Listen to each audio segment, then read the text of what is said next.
Hey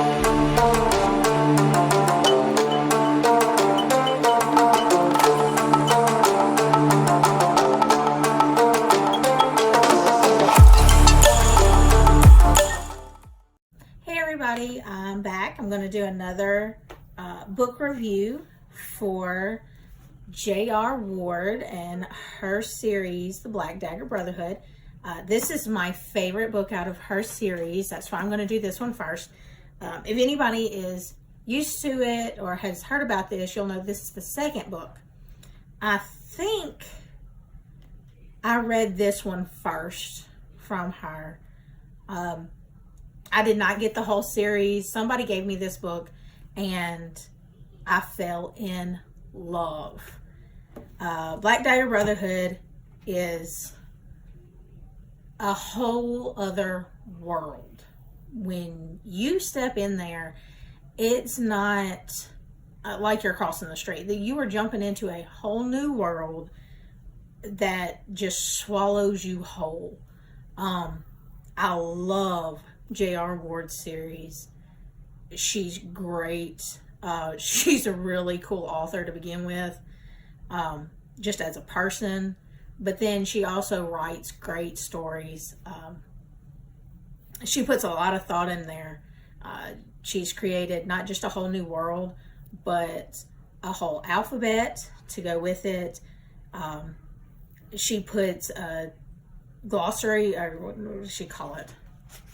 She calls it, glossary, of terms and proper nouns. And it's all the different words that she has kind of made up and just put in there so you'll know what it is. You can go back and look it up without going, okay, that's something I remember, but I can't remember what it means. She's got it already set up for you. This one is a contemporary paranormal romance because it does take place in contemporary times. Even though they don't really give you a date for anything, it's just, there it is. But it takes place in modern times. And it is a very adult book, let's put it that way. I would say age range 18 plus or older. My daughter is already begging me when she can read these. She is 11. She is a mature 11. She's not touching these books until she gets out of high school. I can't do it. She will be 18 before I let her read this. There's a lot of language. There's a lot of mature content. It's not bad. I love it. But it is not for kids. It can get a little bit graphic. I mean, she doesn't go into great detail, but it is a romance novel and it does include a lot of content. Again, it's a great read. This book, Lover Eternal, takes place about a year after the first book, Dark Lover. It's like I said, it doesn't really give real time frames, but this one takes place in the fall, and I think the other one took place in the fall as well. I'm just not real sure, but it's been about a year or so. I'm sure if I went back and reread all of it, it would give me a better time frame, but that's how it is. Now, again, because this is a world that she has created, most everybody has been introduced in the first book. Maybe not talked about deeply, but they have been introduced, except for three big characters in this one, and that would be Mary, John Matthew, and Bella. Now, Bella is a vampire. Like I said, this is a Black Dagger Brotherhood series. It's about vampires, but it's not traditional vampires. This is a whole new thing that she just created.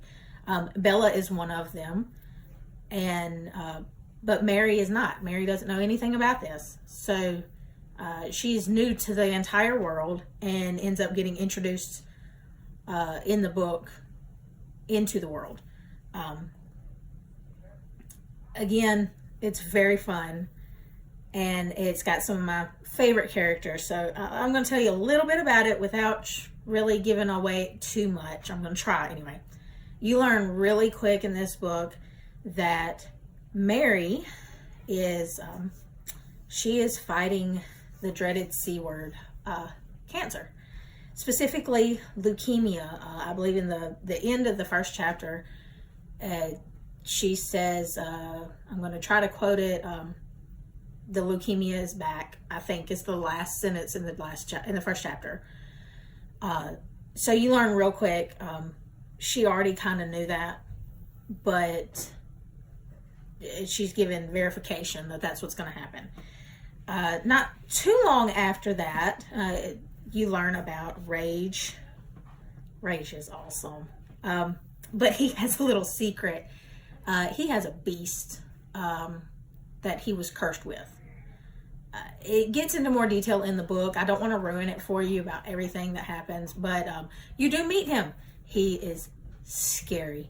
And even Rhage is scared of his alternate persona, I guess you'd say. Not long after that, you get to meet John Matthew. He knows Mary, and he does not realize that he is actually a vampire. He is fixing to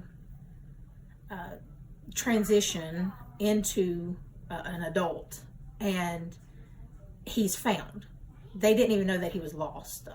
Basically, that kind of happens a lot in the series, but he's very special. One, he's mute, so he has trouble telling everybody what he's thinking or anything like that. But he does know American Sign Language, and of course he can read and write, and he can hear and all that. Everything else is fine. He just can't talk. But Mary gets to meet Rhage when she goes with John Matthew to meet the other vampires and for them to figure out what they're going to do with him, because he can't be left on his own or he'll die. And so she gets introduced into the world a little bit there, but not a whole lot. What brings her into the world would be Rhage. They really don't meet. Rhage does not see her until their first date. Again, you'd have to read the whole thing. And if you know anybody that has fought cancer before, you know they have physical things that you can tell there's something different. And so she feels a little bit, I don't know, plain, drab maybe, next to a lot of the other people around her, because you know she's fighting something that is a terrible thing. But like I said, it's a great story. It's full of action, and they do have some funny parts, lots of funny things, great quotes in this book. One thing that I like is actually in chapter 34, so it's further into the book. But basically, they have a little quarrel. They fight a little bit. And she tells Rhage that she doesn't want to see him anymore because she's fixing to start battling cancer. She's fixing to go through treatments for leukemia. And she doesn't want him to have to go through that. She said it's not fair to him. And he gets mad because he really does care for her. It's again, it's in chapter 34, so it's further into the book. You've learned a lot about them. But he's upset because he's not going to get to be there for her. And he goes to leave, and she sees him doing something that she showed him on the first date. And it triggers the fact that she doesn't want to be alone for all this. And so she comes running out of the house, and she quotes, I'm going to quote what she said. She says, I'm not okay, Rhage. I'm not okay. And that is something that really hit me. I cry every time I read that part because it's just so good. And it's so real life, because we all try to be strong and then something happens and we need somebody else. Everybody goes through that. And it even shows Rhage do that too, where he is stronger with Mary than he is by himself. And she is stronger with him. So give and take. I'm going to give you a little bit of a spoiler, not necessarily for this book, but later in the series. Now, don't get me wrong. I love Ward. She's awesome. I love this series. I get it all the time. And it's one of my go-tos. Anytime I'm having trouble, want to read something, I go to her series. Maybe not this book specifically, but some of her others. And, but one thing that she does, and she can, you are not guaranteed a happily ever after in this series. Just because everybody else is happy and gets to live a long, happy life does not mean that her books are going to end that way. So that, like I said, not necessarily for this book, but something to keep in mind. Not every book has that happily ever after. Again, this book is excellent. I'm going to give it 10 bookmarks because it's great. Like I said, anything that you want to read is great. But this one's fun. If you're looking for something that's fun, but will take you away into another world and society, that's what you want to do. It's great.